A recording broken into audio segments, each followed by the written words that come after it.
네, 시청자 여러분 안녕하십니까? 일발장전 오늘 강성호의 숨은 주식 찾기로 시작을 해보도록 하겠습니다. 자, 숨은 주식 찾기를 하면서 정말 소외된 섹터, 소외된 종목들을 많이 보게 되는데요. 시리즈물로 한번 준비를 해볼까 합니다.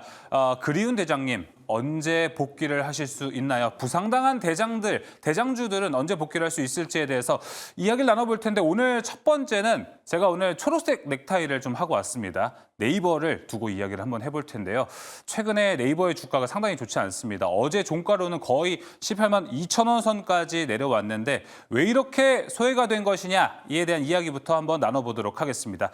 자, 이쪽을 보실까요? 첫 번째 소외된 이유는 알리익스프레스와 테무의 등장으로 같이 좀 볼 수 있을 것 같습니다. 작년까지만 해도 네이버의 성장 동력 중에 바로 하나는 네이버 이커머스, 네이버 스마트 스토어가 어느 정도 실적을 좀 받쳐준 게 있었습니다.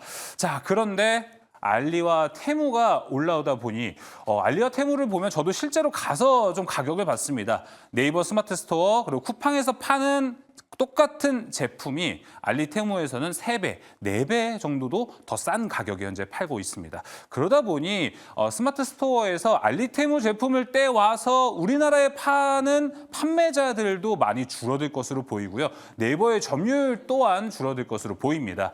자, 중국의 이커머스 규모는 알리테무를 앞세워서 엄청나게 성장을 하고 있습니다.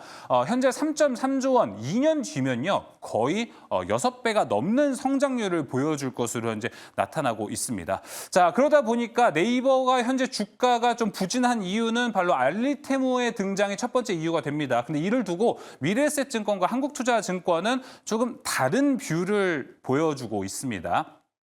자, 미래에셋증권은 좀 보수적으로 봐야 된다라고 이야기를 하는데요. 자, 1분기 실적 발표에서 네이버 안에 그 스마트 스토어가 얼마나 점유율이 줄어들었는지 확인을 하고 들어가도 늦지 않는다라는 이야기입니다. 자, 그리고 두 번째 한국투자증권은 조금 다른 관점입니다.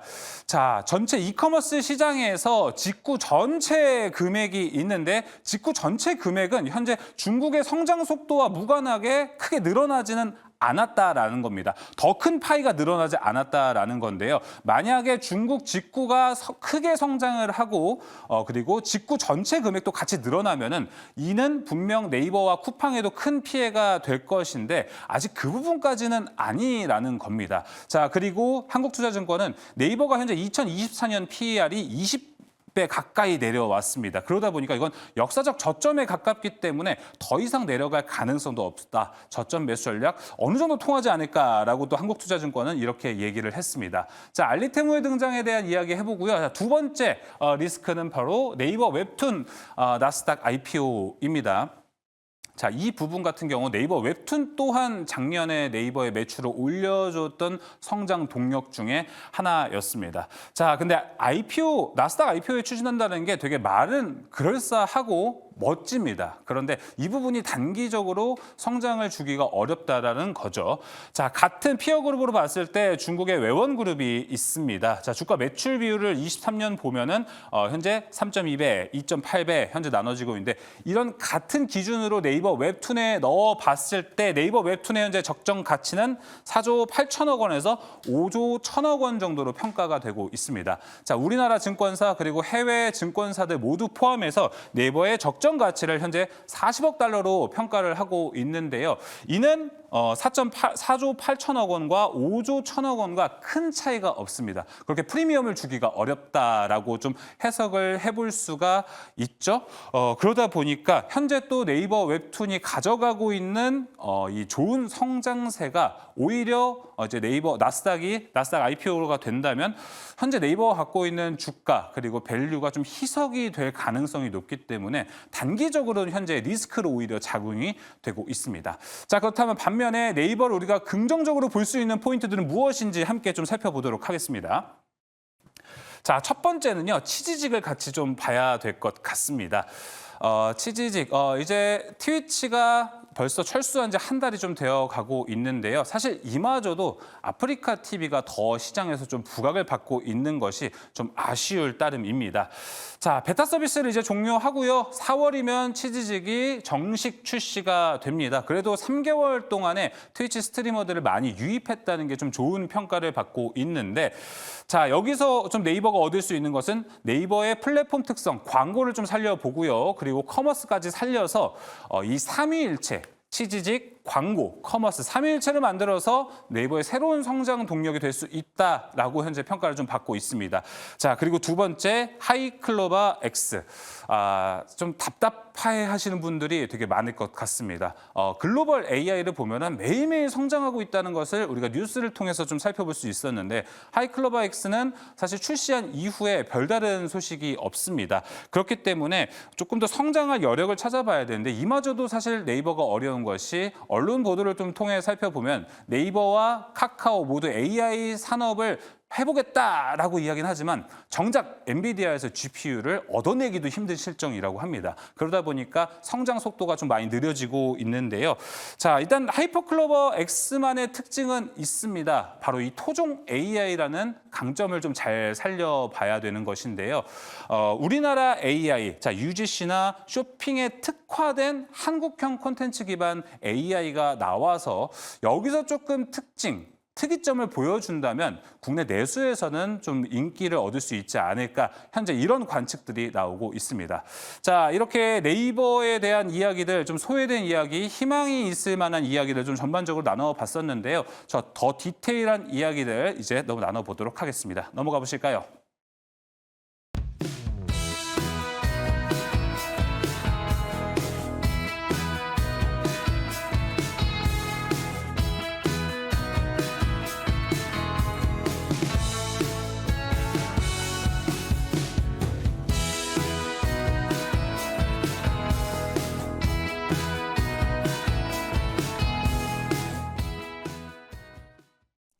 네, 오늘도 두 분과 함께합니다. 김영민 매니저, 김준호 매니저와 함께 해볼게요. 두 분 모두 어서 오십시오. 반갑습니다. 반갑습니다. 오늘은 국민주, 아픈 손가락 네이버 이야기네요. 네, 진짜 아픕니다.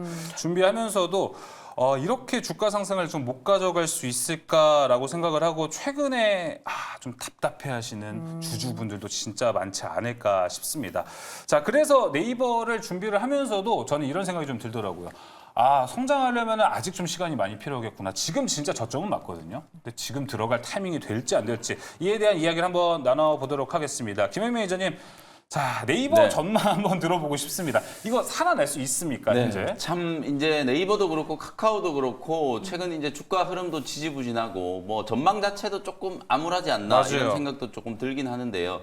작년 이제 4분기 때 실적이 이제 깜짝 어닉 서프라이즈 기록하고 이러면서 주가가 지난 4분기 때는 어느 정도 좀 회복세를 좀 보이긴 했어요. 근데 이제 보시면 다시 거의 뭐 저점 수준까지 하락을 하고 있는 상황이고, 아까 뭐 브리핑 때 말씀해줬던 것처럼 밸류에이션으로 봤을 때는 거의 역사적인 저점 수준, PR이 뭐 20배, 한 21배 정도 수준이기 때문에 거의 뭐 역사적인 저점 수준까지 이제 떨어졌다.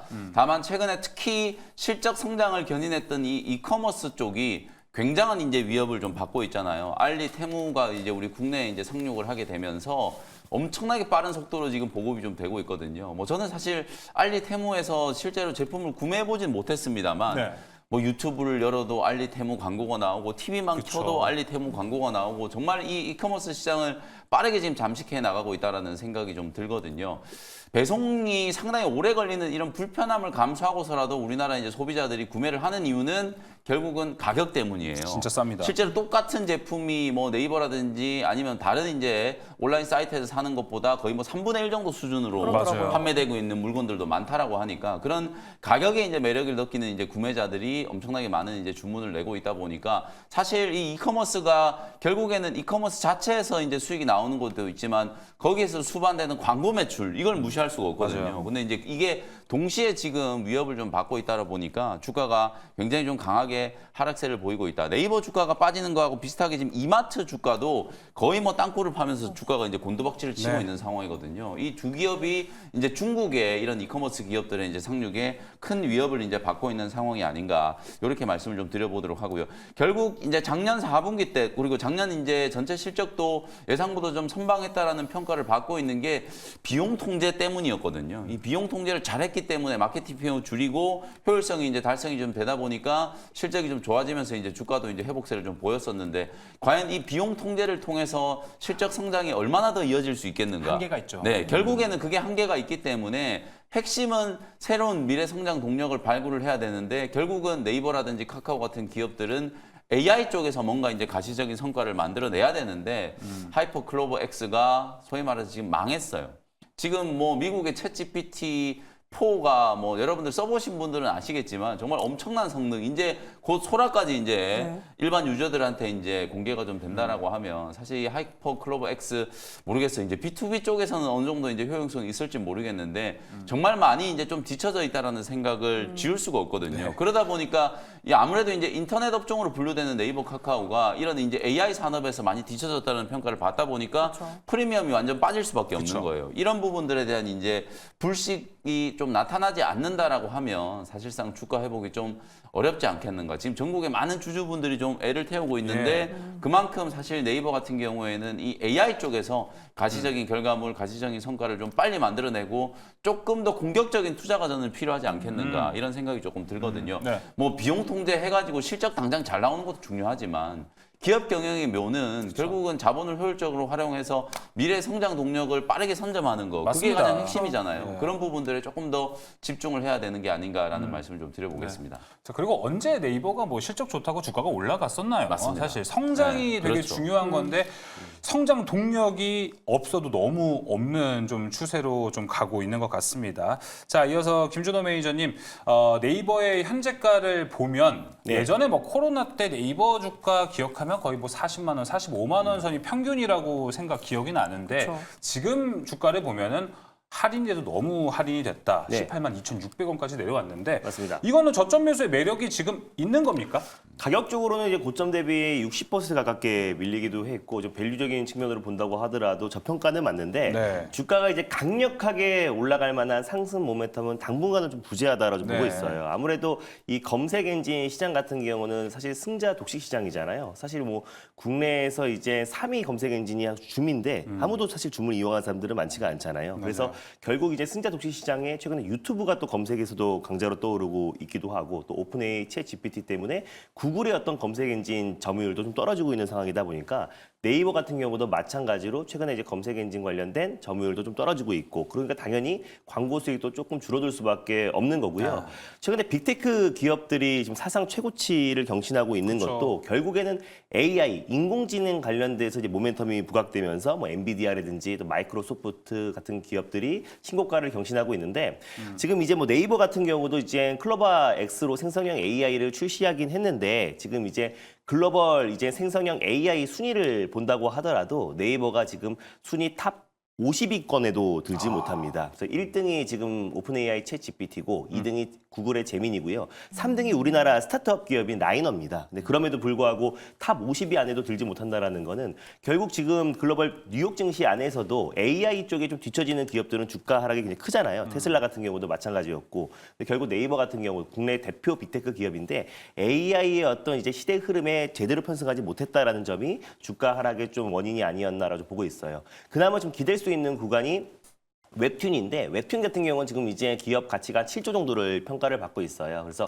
나스닥 상장 기대감이 지금 높아지고 있는데 그랬을 때 약간의 어떤 반발 매수가 나올 수 있어도 실적으로 네이버 웹툰을 직접적으로 매수하는 게 훨씬 더 낫지 않을까라고 좀 보고 있고 또 이커머스 시장 아까 김영민 매니저님 잘 짚어줬던 것처럼 최근에 알리와 테무 공습이 너무나 또 그렇습니다. 빠르게 우리나라 시장을 지금 잠식하고 있습니다. 저도 실제로 이제 알리와 테무를 들어가 봤는데 뭐 손정 등이나 어떤 이제 그 전동 그릴 공구가 맞아요. 500원이에요. 500원. 그래서 배송비도 무료고 5일 내에 배송이 무료입니다. 근데 심지어 5일 내에 배송인데 막 2, 3일 만에도 오기도 한다고 하고요.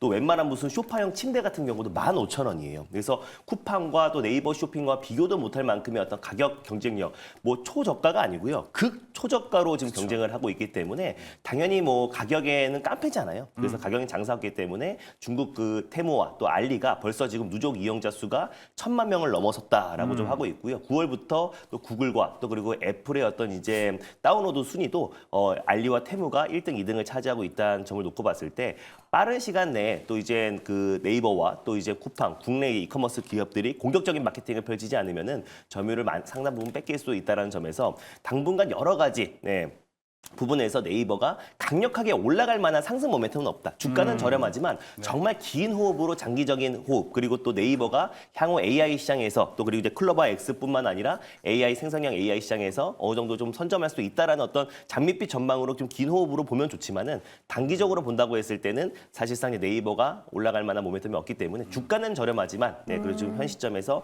막 강력하게 매수하기에는 조금 이제 애로사항들이 많다고 보고 있습니다. 그래도 긍정적인 시그널을 찾아본다면 발전 네. 가능성은 무한하고 올라갈 또 룸이 많다라는 거니까요. 네. 향후 또 기업이 적극적으로 또 움직여주기를 바라보도록 맞아요. 하겠습니다. 맞습니다. 사실 네이버 이야기하면 카카오 빼놓을 네, 수 없지 못 빼죠. 않습니까? 네. 사실 카카오도 경영 쇄신 이야기 나오면서 반짝 반등하는 듯 했으나 네. 다시금 또 철저하게 소외를 받았습니다. 그쵸. 언제쯤 봄은 또 찾아올 거라고 보십니까? 아니, 저는 이제 좀 안타까운 게 사실 이제 작년부터 이제 네이버 카카오가 뭔가 이제 좀 규제 리스크를 좀 떠안는 듯한 느낌이고 맞아요. 되게 좀 소심해졌다는 생각이 네. 좀 들어요. 원래 네이버 카카오가 아주 공격적인 뭐 문어발식 확장 뭐 이러면서 오히려 더 비판을 받고 그랬었는데 저는 오히려 그런 좀 공격적인 투자가 차라리 훨씬 좀 필요하지 않을까 이런 생각이 좀 들거든요. 네. 지금 미국의 빅테크 기업들 방금 김준호 매니저님 잘 짚어주셨던 것처럼 지금 잘 나가는 기업들은 결국은 AI 쪽에 거의 사활을 걸고 뭐 기업의 명운을 걸고 올인하고 있는 상황인데 너무 보수적으로 접근을 하다 보니까 사업 성과가 이제 안 나올 수밖에 없는 거거든요. 그리고 이게